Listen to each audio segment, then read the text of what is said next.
and welcome to everyone to our August 10th, 2020 regular meeting. We're happy to have you here and welcome.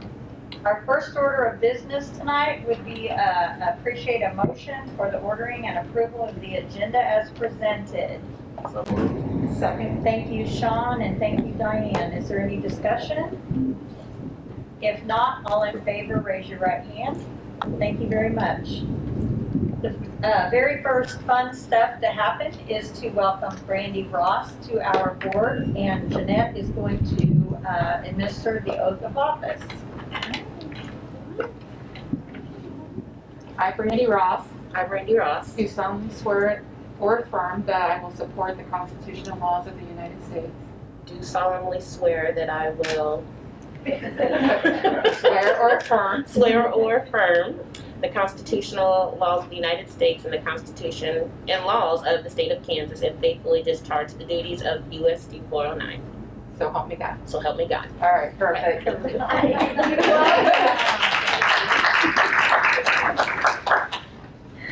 That's awesome. Welcome, Brandy. We're excited to have you. Thank you. Our next report is the JJA grant update given by my very favorite, Dr. Matt Ramsey from Benedictine College. Welcome. Hey everybody. Okay. So this is going to be the shortest report in the history of this board meeting. I'm here to tell you that we received the JJA grant. We thought that we would. But I was getting nervous because it was late July before we got the award letter. And so we're down just a few $100. The grant this year is $19,199. To keep it from being the shortest report ever, because if you know me, you know I don't talk short. The review of the data in the fourth quarter report this year, the grant served 115 students. The breakdown, if we look at the primary population, there were 22. The secondary population, 26, and the tertiary population, 67. To give some comparison, I thought this was a little low because of things related to COVID. We didn't really take new students into the program after the second quarter, really. And so I pulled last year's final report, and we served 120 students last year. So I think we did great. In terms of the goals, we run two goals. One is for parent contact. We've done it 100% parent contact for a long time. The other goal has to do with attendance. This year we had 87% attendance, and last year 75% attendance. So I thought they love those numbers. And that's still a pretty short report. Any questions?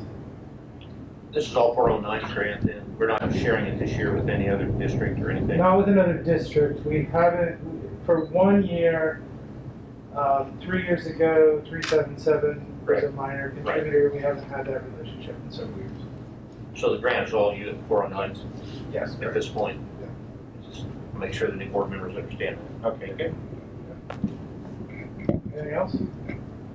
Thank you, Dr. Matt. You're welcome. Have a great evening. school year. Thank you for your service. Thanks, Matt. It's getting weird, but it's going to be great. Yes. And next, this is what I'm super excited about, the Continuous Learning Academy report.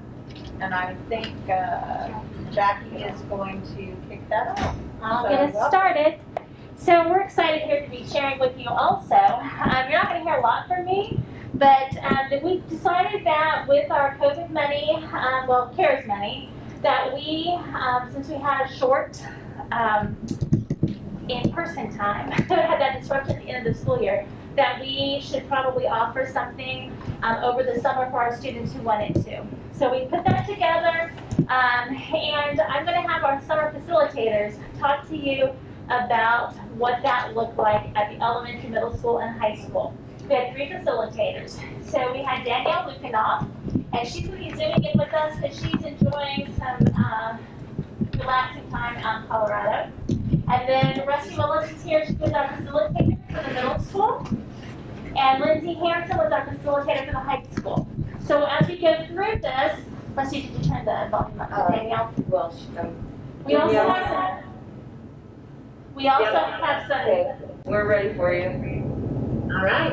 Okay, there she is. Okay, Okay. We also have some teachers here to speak to you and some students. Okay, well, put Daniel here just a second. Sorry, I'm gonna turn this down because otherwise we're gonna get that feedback or that reverb when I talk. I just want to say this is probably the fourth time I've presented in front of the board, and it's always an honor. It's always an honor to be here in front of you, and I really appreciate the opportunity. To the new board members, I'm thrilled to see you all, and as always, feel free to ask as many questions as you want or need to. But we're really excited to be here, and we're really excited about what we were able to do this summer, and excited to be able to tell you about it. For those of you that don't know me, my name is Rusty Willis. I'm currently one of the 8th grade ELA teachers, and I will let Danielle introduce herself to you. Absolutely. I'm Danielle Lukanoff. I teach 4th grade at the elementary, but this summer I had the opportunity to be the facilitator for our Learning Opportunity Academy. So thank you. I appreciate you guys allowing us to be here and present with you. Okay, what we're going to cover tonight, I'm going to be running with this. That's okay. We're going to be covering our total enrollment when we started versus active participation. We did find, obviously, people get really excited and there's a little bit of drop off. That was to be expected. We're going to talk to you about how many of our actively participating students were at risk. All right, and then we're going to also discuss some of the survey results from not only parents, but also students and then the staff members that were a part of this. And then we're also going to show you what our kids did because they did some awesome things and we're excited to share those with you. All right, so starting with the elementary, which is K-5, here's kind of a grade level breakdown for you. We had 276 students that were enrolled in Summer Academy when we began the summer. If you look over at the grade level breakdown, you'll notice that there is a number on the right side. That would be per grade level how many kids were enrolled at the beginning of the summer. And then you'll notice that that left number is going to give you the breakdown of the kids that were actively participating week after week. So we had 276 total in the beginning. Then the next slide I'm going to share kind of that percentage and what that looks like overall. So like I said, 276 kiddos that participated with us, they signed up. But then as we got into that, we kind of noticed some of that going down. We actually had 194 students, K-5, that were actively participating and engaged every single week.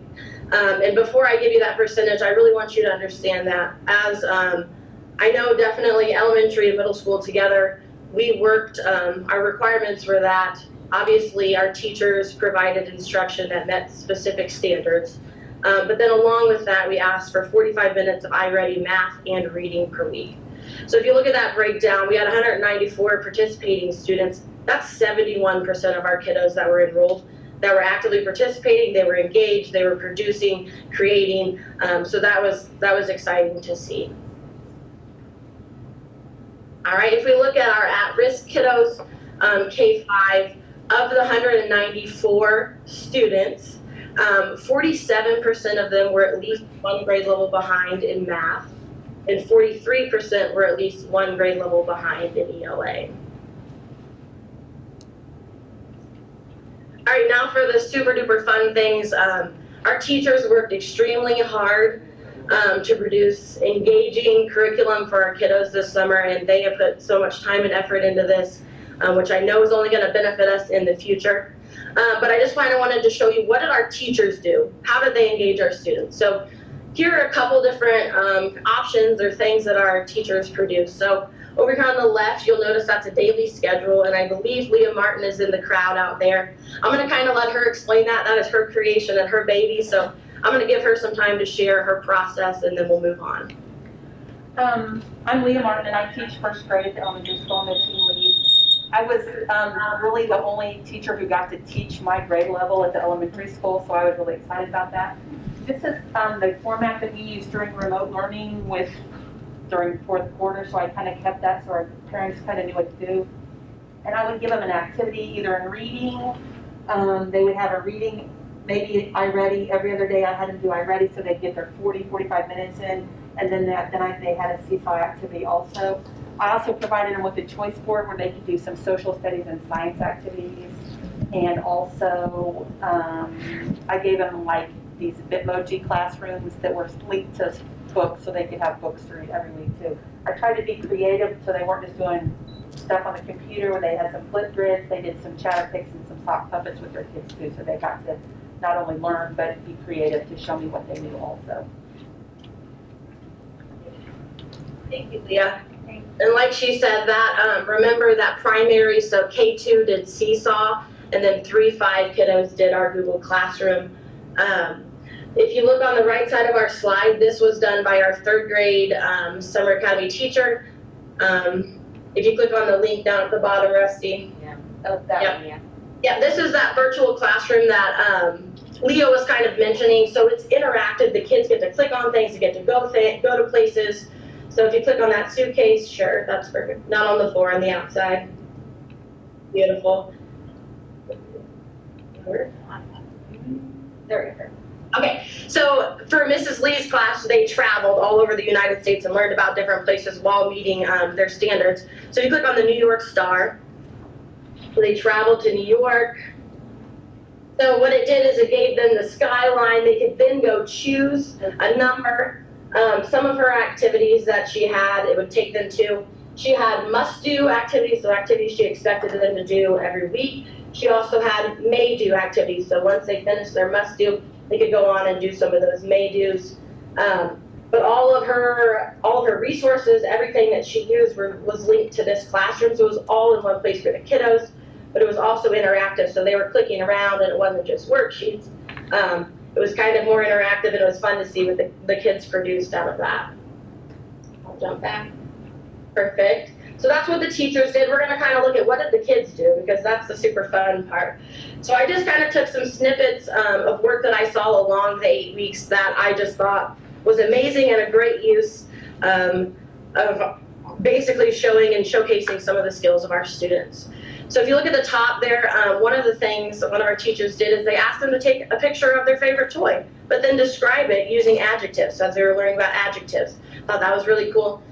Miss Gray taught our 2nd grade Summer Academy. She did readers' theaters where the kids got to participate. They got to pick a character. They got to present and perform as a Zoom. They recorded it so that they could go back and rewatch it. And then if you look right below and play that video, kids got to actually tell us how they solved something, which was super awesome. I found 2 pencils and 1 blue crown, and all together it makes 3. I found 5 blocks and 2 pennies, and all together it makes 10. Perfect, that's good enough for that. I took away 3. Okay, there you go. That was a scavenger hunt that a teacher produced, and the kids had to go get these things, put them together, and then be able to verbalize what they were doing and how they were doing it. Next slide, please. Perfect. So a couple of things from our kindergarten, because I was super impressed with everything that they could do via the iPad and just technology being a little bit newer to them. That top place is they're sequencing events in a story, so they listen to the story, but then they had to drag those pictures to match the sequence of events in a story. Kindergartners, they counted the specific shapes or the bugs in the yard, and then they had to take it and graph it. So they're doing almost 2 things right there. Our 5th graders went camping. So they did a lot of camping skills and such. One of them was measuring, and they got to make their own trail mix. So this was a student, they had to write their own trail mix recipe using fractions, and then they actually got to produce it. So they got to take pictures and share that with the people around them. And then one of my favorite videos, one of our favorite apps we did this summer, and we kind of introduced it over 4th quarter, was called Sock Puppets. But kids could explain, or students could explain a process of how they solve something, but make it a little more fun and interactive in a way that will help them kind of master that. So I'm going to let Rusty share that with you. Hello, let's do some multiplication. Do you know what 41 times 32 is? Well, I do. It's 205. All right. So just kind of a fun way to get the kids engaged, but still sharing what they know, talking about it, and sharing kind of their solution. All right. That top piece is just highlighting some evidence, so doing main idea and supporting details. So they got to highlight, they got to read, they got to kind of associate those pieces together. That bottom piece, they got to develop some Venn diagrams, some comparing, contrasting on their own. And then one of my favorite parts that I got to witness was the social emotional learning that our kids received that oftentimes I feel like we don't necessarily have in the classroom. A lot of our teachers this summer implemented a Zoom once a week, and that's when they did their social emotional learning. So if you look at that little snippet at the bottom, it doesn't play, I just took the screenshot of it.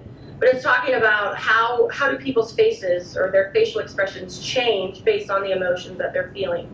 And so the conversations that happen between the students and the teachers and even students to students, that was super exciting to watch because it was different conversations than what we've had typically in the past, and something I'm definitely looking forward to seeing more of as we move through this next year.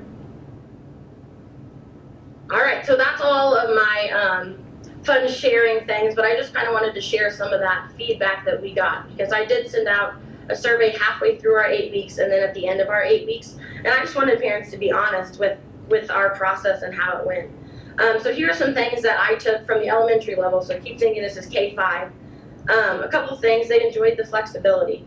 Although the teachers were only available maybe from 9 to 11 or one evening a week, they were able to do the work whenever it fit their family, which is the best thing possible because we have working parents that do multiple things, have multiple kids, so that was nice. Majority actually enjoyed the length of 8 weeks. They enjoyed how easy it was to communicate with some of the teachers. And then, like I just mentioned, that social emotional learning was a really big hit this summer among our parents. Some of the really interesting suggestions that came out of these surveys, one was maybe have a 4-week interval. So maybe there's 4 weeks in June, 4 weeks in July, you can pick one or the other and participate during those 4 weeks, or you can do both. And then the other one was maybe us as teachers and staff providing some technology tutorials for the parents so that they can learn right along with their kiddos and be able to help them and do some troubleshooting. Okay. I think that is all I have. Before I go on, I'm turning you down, Danielle. I just want to say too how awesome it was to work with Danielle, and we really did work together. We talked all the time. I don't know if you can still hear me, Danielle. We talked constantly. We did the halfway and the end of the summer survey together.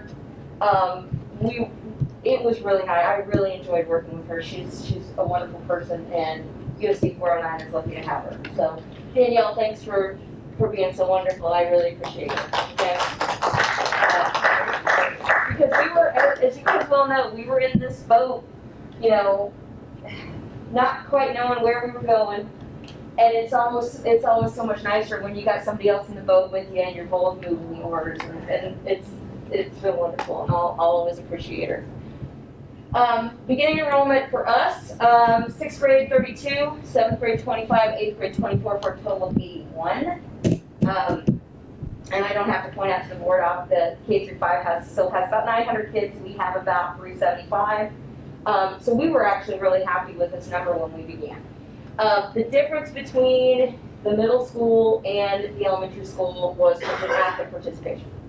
6th grade had 7 to 8 students per week who were actively engaged. Highest participation they saw was 15 students during week 2 with 10 completing the recommended time on lessons. 7th grade, an average of 6 students per week, average of 3 completing the full recommended time on lessons. 8th grade, 5 students turned in assignments per week, average of 4 completing recommended time, less than 45 minutes, about 3 students on average. I'll let Lindsay talk about it later, but we did offer credit, a high school credit, an elective credit for any 8th graders that completed the entire program, reading and math, the entire 8 weeks. I'll let Lindsay talk about that. So unfortunately, 71% participation at the elementary school, wonderful. Ours, 26. And they were asked to do the same things. We talked about this. The great thing is we got this whole next school year to figure that out. What can we do better? What can we do to make the kids want to come in? And we've got some of those suggestions we'll talk about here in a little bit. Good news, at-risk participation. Teachers listed 25 total students as active at least part of the 8-week period. Of those 25 students, 80% were at least 1 grade level behind in either math or ELA. Handful of those students were 3 or more grade levels behind. So we had kids that were getting extra practice as part of this program. 56% of those 25 were at least 1 grade level behind in both math and ELA. That's the good news. We had students that really needed to be engaged that were. And we asked them to do the exact same thing as the elementary school. We asked them to do the assignments given by their teachers and 45 minutes a week of iReady in math and reading. Okay, so what our students did. So what you're looking at right now, our wonderful Dawn Smith, our 7th grade ELA teacher, some of what she did. So she went, our teachers love, most of our teachers, elementary too, we love the theme. So Dawn's theme was the beach, okay? So she would give them a choice board. And then this was their challenge adventure, which I absolutely just loved. This was an optional that they could do, but I loved the critical thinking skills. She starts off, what would be your dream vacation and why? What 10 things would you pack? Only 10. Oh no, something's happened. Give us at least 5 clues so you can infer where you might be. If you tell us you see polar bears, you might be somewhere cold. So they're working on those inferencing skills, which is really important. And she went through that. This was the whole 8 weeks. What am I going to do first? How am I going to build shelter? What am I going to use? I love those critical thinking skills. This is really getting the STEM in there, and that was a lot of fun. So I appreciated that. The other thing that she did was, see there, that's Piper. And if you click on that, when they would click on Piper every week, they would get into their social emotional. And it was kind of cool because Doc would be like, well, how's Piper this week? Have you checked in on Piper this week? And when you check in on Piper, you go to videos like this. And I don't know if any of you have become familiar with something called Ed Puzzle. I think we're going to see a lot more Ed Puzzle in the classroom. We talked about giving students videos to help front load, but the problem is you can give a video and, okay, so they're watching a video, or maybe they're not really watching the video. The great thing about Ed Puzzle is you can take any video, and I'm going to show you what you can do to it. This is a plain YouTube video on how to be a good listener. This is what you can do with it. Parents don't pay attention to me. Mm-hmm. It's like I'm not even there sometimes. Uh-huh. They don't. Mm-hmm. Maybe I have to do something drastic, like dye my hair. Sure. Sounds like a great idea. You as the teacher can set this up so that at that 15-second mark, you can ask them a question. They have to answer it. It gives you the results. They're great checks for understanding throughout the whole video to make sure they're learning what you need them to learn. That's going to be invaluable this year as we do things differently. To cut down on the lecture time, we're more than likely we're not going to have that kind of time. This is going to be huge, and I'm a really big fan of Ed Puzzle, and my wonderful principal has made sure we're going to have access to that, right? Mr. Golderback? Awesome. That's great. So that's what she did for her social emotional.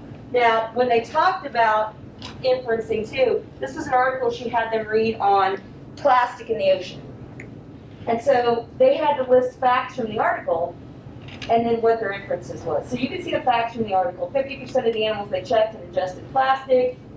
Some deep sea organisms are dependent on food, and they'll eat anything.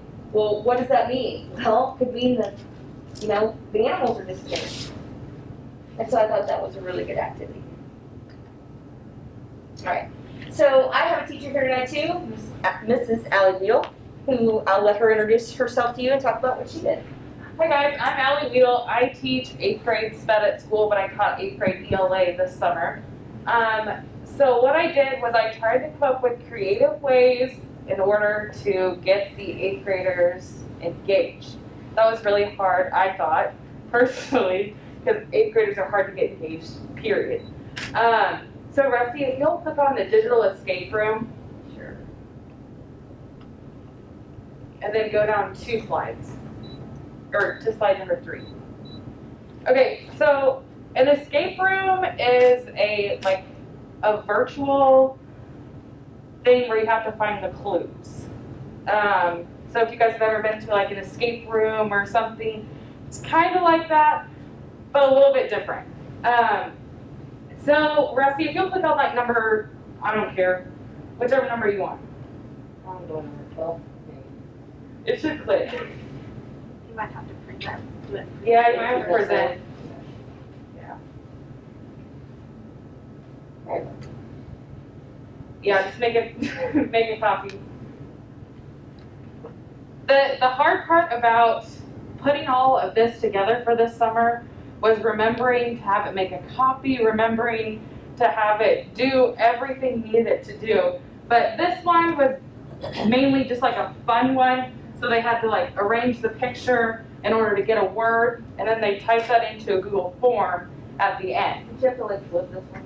Yeah, you Not have to that I'm like, gonna sit here and put it together. yeah, to flip it and whatnot, but, so that was like a fun number to click on. Rusty, if you can go back. Sure. But there were ones on here that you could inference on, there were a variety of different things. This one, you had to watch the video, and then it wanted a name from the video. So you had to watch the whole video through in order to get a name. If you'll go back, Rusty. But, so basically, if you got all 10 activities done, you had the assignment done for the week. If you'll go back to the main presentation, Rusty. Sure. And click on the camping or the boat. Camping or the boat. Yeah. Okay, so this is called a wakelet, and if you guys have ever heard of that, I hadn't heard of it until we started continuous learning at the very beginning, but I did a couple weeks on wakelet, and Rusty, if you'll scroll down a little bit. Okay, so the first part was wakelet has this Flipgrid feature with it, so it'll allow you to put in your Flipgrid and then scroll down a little more. And then I gave them 2 choices that I explained in my Flipgrid video, so they could choose from one or the other. So if you'll keep scrolling, kind of gives I like that you have the picture book in there. Yeah. So that, and it kind of gives them like a different choice on what they wanted to do. Sometimes they were kind of the same, sometimes they were really different. If you'll go back to the main presentation, and then click down here on this. Okay, so this is another wakelet. What I wanted to show you guys on this was that I had them go down to my virtual classroom of Washington, D.C. Should be down a lot more.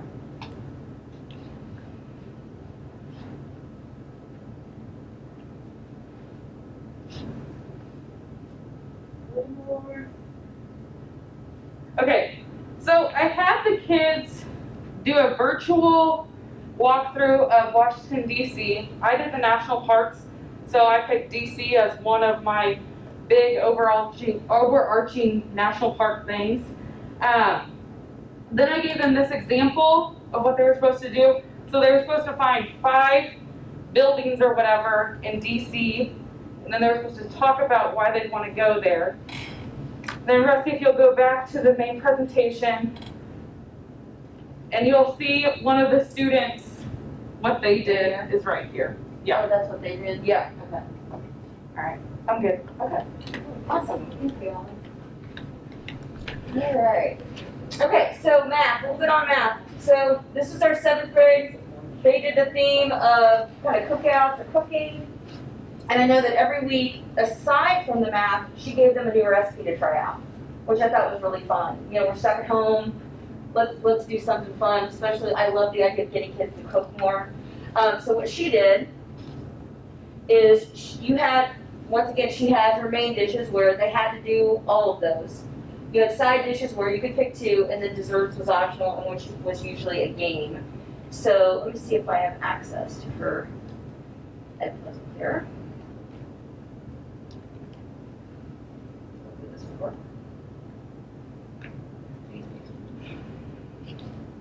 Now it's gonna make me sign in, so.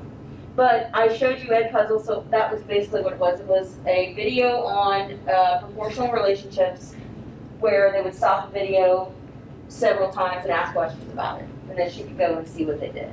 And then if they did all of their math, then they could go to academics and play the dirt bike proportions game. So once again, just give them a lot of choice and a lot of fun things that you could do. All right. Okay, so let's start, my teachers were let me tell you something. We all know how awesome our staff is, we just do, but I was blown away by so many people this summer. My favorite story, and I won't mention any names, I had a teacher, she is not a technology person. She will tell you that, she'll go, you know what, technology's not my thing, I don't like it, I don't use it. By the time we were done with her, she was making virtual classrooms, she was setting up edge puzzles. And the thing that I find so great about it is because she really stepped outside of her comfort zone like nobody I've ever seen. And that's what we saw with our staff this summer. Just working so hard, trying to be connected to the kids, giving her their time. I know Danielle, are you still there, Danielle? Yeah. Do you want to tell them about was it your kindergarten teacher? Yeah, so actually our kindergarten teacher this summer is a 5th grade teacher in the normal school year. So we have so many teachers that stretch themselves and did things that maybe they thought were unthinkable or unimaginable, but they provided so much for our kids. And she was still, wasn't she still doing? And I just kind of reiterate this, but the teachers that participated in our Opportunity Academy are going to lead this district as we move into this next year of the unknowns. They have so much experience, they kind of dove in head first. So they're going to be our go-to people in our building. So super excited about that part. And she was telling us too that teacher, once we had already finished the 8 weeks, kids were still sending her stuff. She was still giving feedback and sending it back, even though we were off the clock. And you know that's how we are. We don't care. We're going to be there for those kids. It doesn't matter if I don't think are we ever off the clock? I don't think I ever consider myself off the clock. I'll teach a kid when I run into him at Walmart on a Saturday. That's who we are. So our teacher feedback. Middle school wise, they felt that a shorter session might be more beneficial for that age. 4 weeks perhaps. We had much more participation in those first couple of weeks. So maybe that 4-week session might be better. They also said maybe some multiple shorter sessions. I think Danielle mentioned that. 2, 3-week or 4-week sessions where you can choose when you want to do it. If you want to do it all, you can. Or they mentioned an elective option with a technology class or art. Basically, what we said was the easiest way to do that would just be to integrate it. Find a way to integrate the art and the reading. Find a way to integrate, and we're integrating technology all over. So I think we'll be good there.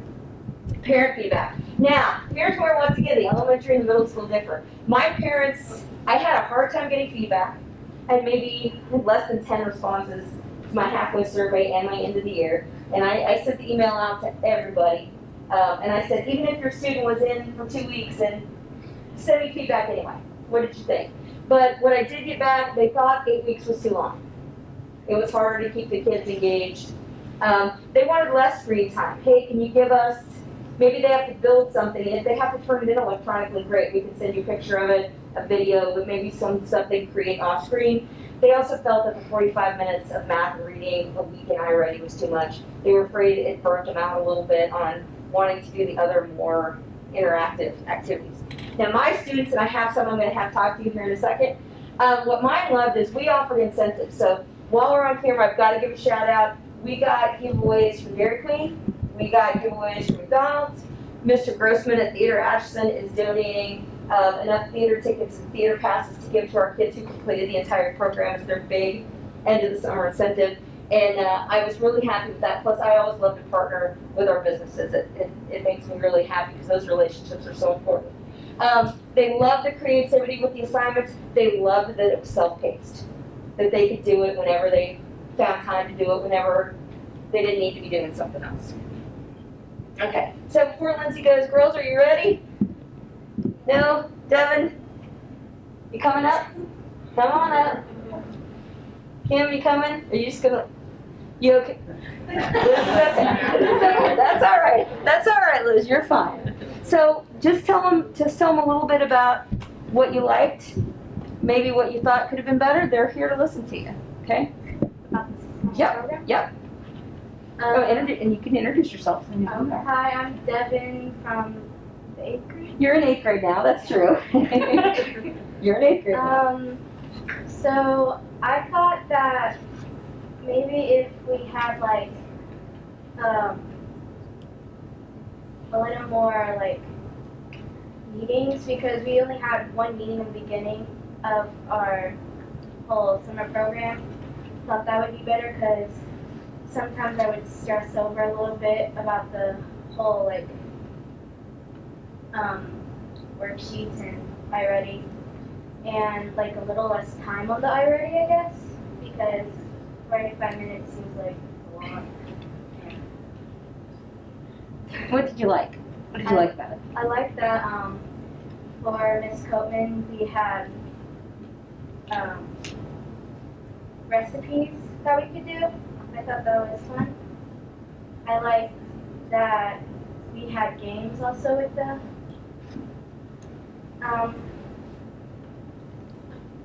virtual classroom thing. I like that we what else we did? I like that What did you like about ELA? About I like- reading? The well, doc ELA, reading? I liked how Doc was so quick with the emails, like she would email fast and she helped me a lot during it because I had a lot of confusion about the whole thing. What you got, Kim? What do you want to say? Oh, come on up and introduce yourself. Talk loud. Yeah. So, my name is Kimberly. I'm going to high school next year. I mostly like ELA because it was like active and fun. We like I like doing the presidents, like learning more about presidents and stuff, and watching TV. And then in math, I like that we learned fractions and stuff, and I couldn't get that much stuff done. I liked it, but it was like kind of confusing because you just can't get it done in 45 minutes. There were some games I played with my baby sister because she loves games. And I think that's all. Thank you. Thanks, Very girls. much. We appreciate it. Good job. Good job. Okay, now we've got Lindsay. Oh, hi. Yay. All right, I'm going to talk about 9th through 12th graders.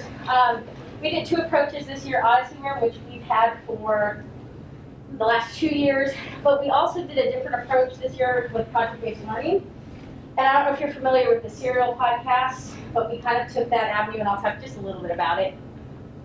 That clicker's not working anymore. Not working? Nope. There we go. Okay. So with Odyssey, where we had 31 students enrolled, they earned 61 credits. 29 students are at risk, which in kind of high school world, it's anyone that needs credits to either graduate or move up to their grade level. Okay, so a credit is a half a credit. We used to have 1 full credit, now we have half credit equals a credit. So we had 61 credits, which amounts to about 2 per kid, really. We had 2 students working ahead, we had 29 students at risk. Now, like one of the students was working on a photography class at Odyssey where she was having a ball. I gave her my camera and she just went to town. So it gave some of those kids some options and some choice that they might not be able to have in a general year. But the Serial podcast was different. This stretched our teachers a little bit as well. And I listened to this podcast, it's really pretty good. So we had 16 students enrolled, 12 finished, and 35 credits were earned. So that seems like, wow, 12 kids, 35 credits. So I'll get to why here in a minute. So 9 were at risk, and 3 wanted to get ahead. So what that meant was the Serial was based on this high school senior who was arrested for potentially killing his girlfriend. And of course the high schoolers were like, wow, okay, this is, it's not a high school kid, it's pretty, kids my age. So they really had to go through this podcast and really talk about, did he kill his girlfriend or not? That the whole point was, the goal was to be a lawyer. So the kid's end goal was to be a lawyer, and they either had to defend or prosecute Adnan Syed. And they had to use the evidence that was taught to them through the podcast and projects given by the teachers. So we incorporated a math credit, a science credit, an English credit, and social studies, and SEL, social emotional learning, was embedded into everything. So every time we talked to kids, it was kind of, okay, how can we be flexible? I know you're not able to get onto the Zoom at this point, so how do we be flexible and work with you? So that's how the kids got 35 credits. So 12 kids and 35 credits because they were able to actually get 4 classes made up because the projects were, basically the projects were all themes-based. I wish I would have taken a picture of one of them. They were in the hallway measuring phone towers. So one of the pieces of the puzzle that they had to incorporate, had to really research was, could he get from one place to another to kill his girlfriend? Well, they pinged his cell phone at certain cell towers. So the kids actually walked, the teachers walked the hallways and had cell towers like around the building and had the kids watch on a Zoom and then measure them, and then they had to analyze the data. It was pretty cool. They also used critical standards that they had to master. So the teachers looked at what each student needed to master, and we used critical standards to do that. And then each teacher had a critical standard every week, or kind of a critical question, and they used this competency rubric to show mastery. This is an example of one of our students, and they had a rubric of 1 out of 4. So you can see she started at a 2 and kind of varied back and forth. So science and math were together, and English and history were together. Excuse me. So these were some of the end just snippets of things that they did at the end. They had to prove his guilt or innocence. And actually we had a lot of students, out of the 12 students, we had quite a few on IEPs. And the work that they did was incredible. It was engaging, they were excited about it, and that just shows you, and they gave them choice in some of the things they did, so it was pretty powerful learning for them. So that's the high school. Thank you all. Good work. Hey, so as you can tell, they did a lot of work and they made those things themselves. And I have to tell you, when we started in March, never my wildest dreams would I say that we were where we were starting the summer. And when we started the summer school, the first thing I asked them to do when we got together for a meeting was just to drop their Bitmoji onto a Google slide. And I was like, the ship is going down. Some of us struggled to do that. But they did a really good job. And when Rusty talked about those engaging items that they had, last week I had a seesaw report show up in my mailbox. And I thought, what am I getting these for? We're done. 66 activities were completed after summer school. And they were primarily first grade, with Leah's engaging items, and kindergarten. Those kids loved it. They had some time, and all their parents said, hey, why don't you go get, or whether they're like, hey, let's do this, taking it to their mom and dad and doing it. But it was an excellent job. So we have some lessons learned. We've come a long ways, and we're going to take that information and continue to get better.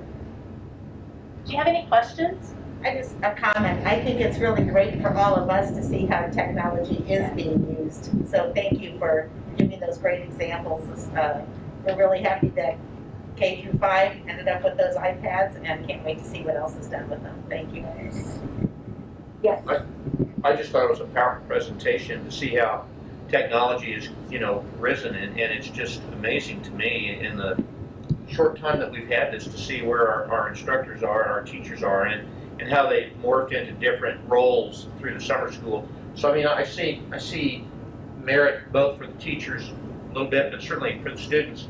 And the bottom line is, at some point we just need to measure the metrics to see where our at-risk population is going to end up in a year or two. And for those of you that are new on the board, you need to understand this is the first year we've done this. And to do it in such a robust way is really commendable to Jackie and then the staff that she put together and all these young people that presented tonight. It was really powerful. But at the bottom line is, at some point we need to see this translated to academic improvement in our at-risk population, because the state is really, as our superintendent knows, really focused on that. And so this is foundational, but we need to see it. I hope we can figure out a way to continue this in such an energetic way each summer, because we haven't done this before, and I think it's just a really great opportunity. It may be that this is future education to some extent, that things are going to be so changed. We're not going to go back to the old way, it's going to be a continuation on, so. So we will be able to tag them, to trace them through our EduClimber program. We have where they started, of course it was last year in the winter, what their iReady scores were, and then we'll have their beginning iReady scores starting this year and be able to track them as we go. So we will be able to see what kind of a difference it's making and comparing those to the other students who perhaps who chose not to participate in or participated some as we went. When they talk about iReady, I'm kind of laughing because last year was 6th grade, was the first year that we did the online instruction piece. And they will tell you they liked the math part, but the reading it really has to create that stamina. And so the students weren't that thrilled about it. So the ELA teachers would talk about, well, I was going to say, your times aren't quite where they're supposed to be. And I'm like, well, we were reading. Well, actually the kids were jumping off and getting onto math and working more on the math time than the ELA. And so the 7th and 8th grade had not had it at all, nor had the elementary. So to see the times that they did get in was a testament to those teachers trying to teach that to them online and trying to get them to build up that those habits and that thinking. So it's not the most exciting as a breakout room, but it was educational. It's a personal pathway. But, you know, her mentioning that, I will say, as an ELA teacher, I think this is the secret. Because we're going to be giving them things, or like Lindsay talked about with podcasts, something, when they get into something, they're going to read. And so I think this is what my classroom is going to look like this year, and I'm really excited about it. Very, very excited about it, and I hope we see the progress. I know we're going to see the progress on the back end. So I have to say thank you for the opportunity to do this, because it's completely changed the way I look at the way I want to run my classroom. And I think it's for the best. I think it's going to be wonderful, and I really look forward to it.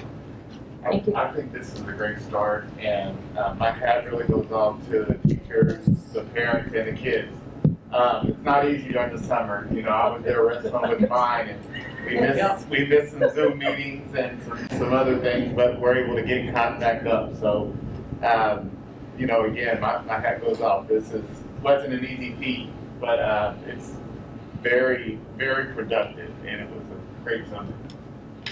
So our plan is we earmarked our CARES money to cover this past summer and this next summer. So we'll take that feedback and determine if we're going to stick with an 8-week cycle. And I just threw out 8 weeks to the team and said, let's go for it, and we'll learn right away if that's too long. And we got that feedback. At the elementary, not so much. At the middle school, maybe. At the high school, as long as it is, it's necessary to recover those credits. So it's just an interesting dynamic, but we for sure have another year earmarked. And my hope is that, you know, we can see some success and really start to continue this K-12 from here on out. Good work, everyone. Thank you. Thank you very much. So there's no one to address us tonight, so we will go on, and I would entertain a motion to approve the consent agenda as presented. I so move. Thank you, Diane. Thank you, Sally. Is there any discussion? Yes, John? Just for the new members on the previous report, I just hope you realize this is a real important meeting, because this is the end of the fiscal year. You look at everything at the end of June, so you need to really look at all those reports and understand them. I think, you know, and I say, that trust me, our financial guru over here understands a lot better than any of us in this room, but the reconciliation report is a good, quick way to kind of see where we are versus where we've been. And I just encourage new members to look at it carefully.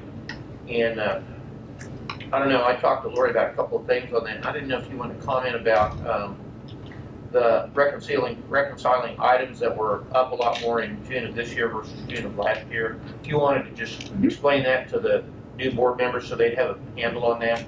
Yeah, of course. Part of it is for July and August teachers, we cut checks in June, so that would be an outstanding item for them, because the check's outstanding, but we physically haven't sent them to it yet, haven't sent it to them yet, but it was cut with a June date, so that's one of them. Another one is the state doesn't send us the money for our June final payment until July.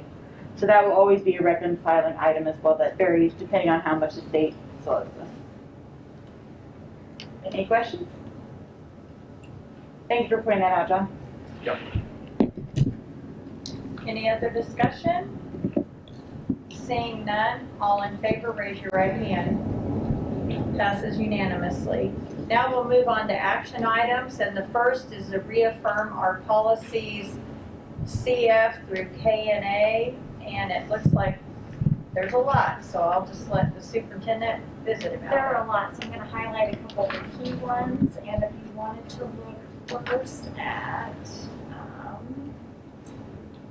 GAOC, which is use of tobacco products and nicotine delivery devices in USD 409.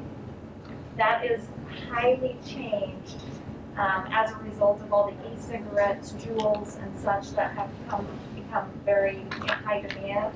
So essentially, this policy now encompasses anything tobacco related, whether it's e-cigarettes, Juuls, and that cannot be on any property at school. So this just really redefines what qualifies as a tobacco product. If you look at policy HAE, that has to do with board negotiating, all the change was instead of agents, that's turned into representatives. Academic programming, I really just want to skip to IJ. You'll see a lot of the terminology on there was switched from shall to may, and so I kind of want to clarify that. It's not that we don't want to develop guidelines to evaluate our curriculum or to choose our curriculum, but we have a lot of singleton curriculum areas. So for us to create a committee or an evaluation formal process that says we have to do it, I'll give an example. We have, for example, Family and Consumer Science at the high school. That's a one-person show in that department. If we created a committee, we would have a lot of people that really don't have the skills to evaluate that. So we put that as may, so that we can support those kind of singleton areas. But I can guarantee that we have processes in place for our math, social studies, science, and English language arts. Those areas that have a robust department in terms of numbers. So that wording change looks a little different. Again, tobacco use, all the wording there, including student violations will result in disciplinary actions as outlined by the school district. Our tobacco consequences haven't changed as much, although they address those other means of using tobacco. Otherwise, everything on here are just really recommended changes through KASB. We followed their guidance. So although there's a lot of yellow, they've been vetted through their legal department and they're comfortable with that. Yes, John. On IJ, I just think at some point, I mean, I'm fine to go along to get along tonight, but I think it might be good to specify which ones are going to be. Oh, sure, you bet. You know, to enumerate that, because it's a little, I don't know, it's a little vague for me, and I mean, there's a little degree of trust there, and I trust it'll be fine, but there's something to look at. If you take it back for reevaluation, I think you could spell those out, which ones are going to be done routinely and with those which are not necessary. Yep, you bet. And also, we do have to do a form of evaluation through our accreditation process. So although it might not be a formal committee, those are addressed across all levels in our accreditation. So. Okay. Okay, so I would entertain a motion to reaffirm the board policies as presented. So moved. Thank you, Sean. Second, John, thank you very much. Any other discussion about any of those? Seeing none, all in favor, raise your right hand. All opposed, same sign, that passes unanimously. Next is to accept that JJA grant that Dr. Matt was talking about today. And I would entertain a motion to accept that. I would move that we accept the JJA grant as presented earlier this evening of $19,199.04. I'll second. Thank you, Stephanie. Beat you to it, Sally. Any discussion? Since we've heard from Dr. Matt, I feel it's fairly plain. Okay, all in favor, raise your right hand, please. Passes unanimously. Next is to approve the Spark grant and the USD 409 resolution of understanding.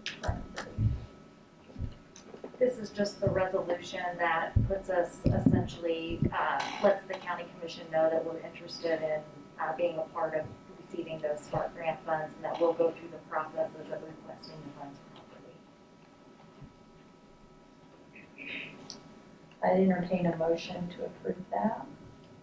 That we accept the memorandum as it stands for the Spark grant.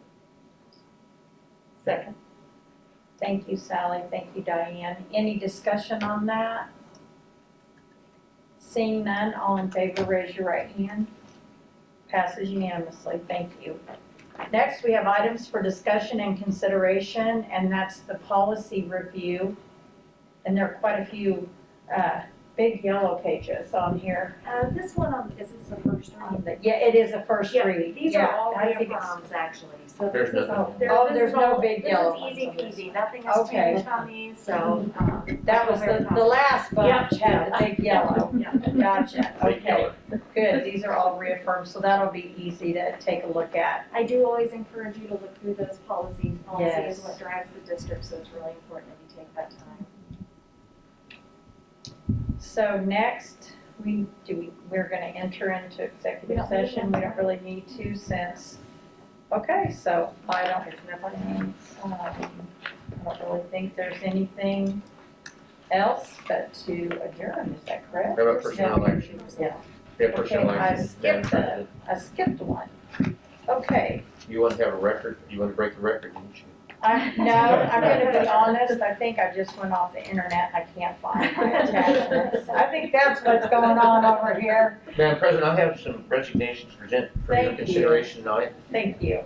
May I be allowed to read those? Yes, Maybe with please. the second being occurring.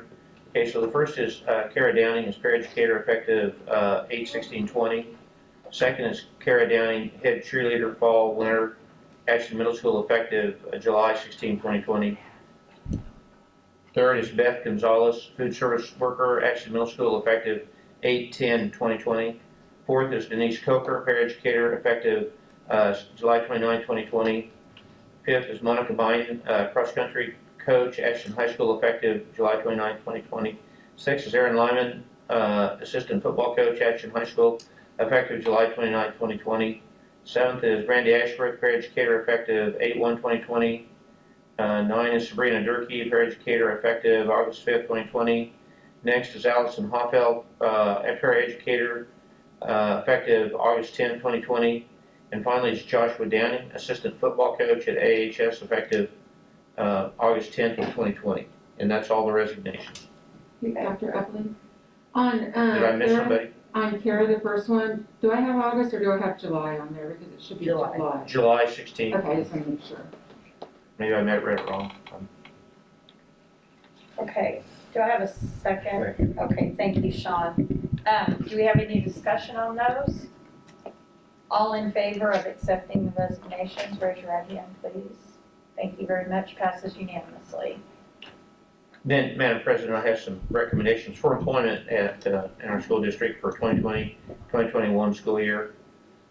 First is Jerry Rocky, paraeducator, Ashton Elementary School, effective August 27, 2020. And number 2 is Jimmy May Hundley, paraeducator, Atchison Middle School, effective August 27th of 2020. Great. May I have a second on the recommendations for employment? I'll second. Thank you very much. Any discussion? Seeing none, raise your right hand if you're in favor. Thank you very much. Passes unanimously. And Madam President, I have 4 supplementals to bring to your attention tonight for consideration. And those are Allie Supple, English Department Chair, Atchison High School. Number 2 is Lucas Lanning, Assistant Football Coach, Atchison High School. Number 3 is Josh Rebant, Assistant Football Coach, Atchison High School. And number 4 is Nick Stillwell, head cross-country coach at Ashland High School. Wonderful. May I have a second for that, please? Thank you, Sally. Any discussion on those? Awesome. All in favor, raise your right hand. Passes unanimously. And with that, I need a motion to I move that we adjourn this meeting. Thank you, Diane. May I have a second? I'll second. Thank you, Sean. And all in favor, raise your right hand. And we are adjourned.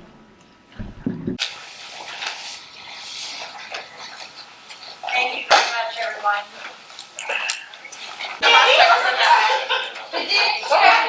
Madam President, I move that we go back in session for consideration of official business on behalf of USD 409.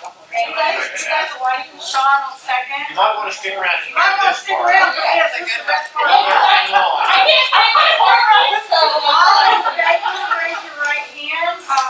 Okay, we are back in session because we need to approve the classified employees and administrative staff bonuses for the 2021 school year. May I have a motion for that, please? I'll make the motion to approve the bonuses for the administrators, classified and administrative staff. Thank you. Thank you, Stephanie. Thank you, Sean. Any discussion on those? Holy cow, I'm so sorry. Thank you very, very much. All in favor, raise your right hand. Passes unanimously. Now I call for adjournment. Madam Chairwoman, I move we adjourn. Thank you.